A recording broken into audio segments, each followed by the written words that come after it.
It's time we talk about flooding. Rivers and streams run right through our village centers, next to our fire and police departments, by schools and town offices, right through our downtowns. And every year, Vermont towns and cities are repairing road washouts and fixing damaged buildings. It's a huge expense. From 1999 to 2013, 96% of Vermont's cities and towns requested aid for 531 incidents. That was over $260 million to repair flood damage. Flooding impacts all of us. And it's going to get worse. As our climate changes, New England will receive more precipitation in the coming decades, meaning we need to be ready for a lot more water.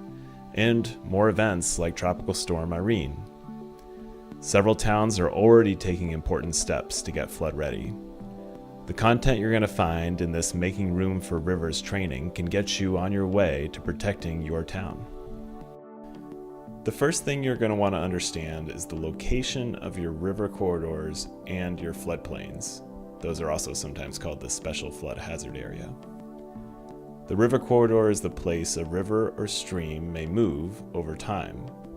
Anything in the river corridor might eventually get washed away. The floodplain has at least a 1% chance each year of flooding, so anything built here has got to be protected from water damage. You can make plenty of room for rivers and stop further destruction by adopting bylaws that prevent new building in your river corridors and preserve your floodplains that slow and sink water. And that's going to protect your buildings, roads, and bridges downstream. Trying to control rivers and streams by straightening them, reinforcing their banks, dredging, or adding fill to lift structures out of the floodplain often creates other problems, like faster water, which is more powerful water, and it leads to new erosion and damage to downstream buildings and roads that used to be safe. So instead of controlling rivers, protect their ability to find the slowest path down the valley that causes the least erosion. Some development in a floodplain can safely take on water, such as playing fields or parks. But remember that over time, your rivers and streams are actually going to change location.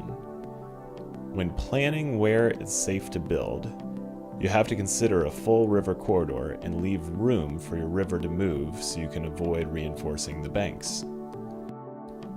The state's flood atlas can help you understand what falls in the river corridor.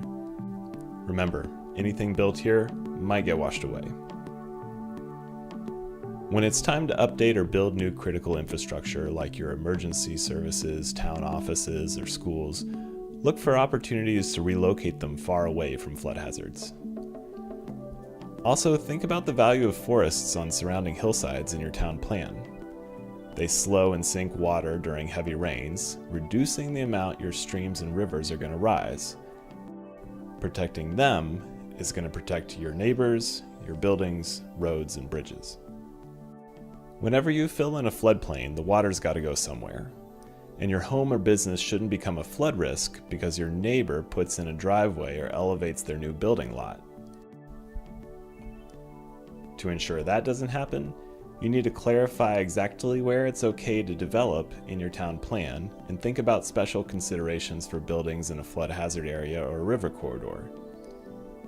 Ensuring that one resident's new development doesn't increase the risk for their neighbors is a no adverse impact development strategy. Once you've updated your plans to ensure you don't make matters worse, consider what you could do to make flooding less likely. You might work with an engineer to identify your best opportunities, remove fill that was previously added, elevate bridges, increase culvert sizes, remove reinforced banks, plant some vegetation. You could even relocate buildings to a safer place. Check out the case studies section of this training series to see how other Vermont communities are taking these exact steps. We've got to make room for rivers to keep our communities safe. You can protect your buildings, roads, bridges, and your town budget by committing to development that has no adverse impact and updating your bylaws. Use this training series to determine the best solutions to protect your community before the next flood.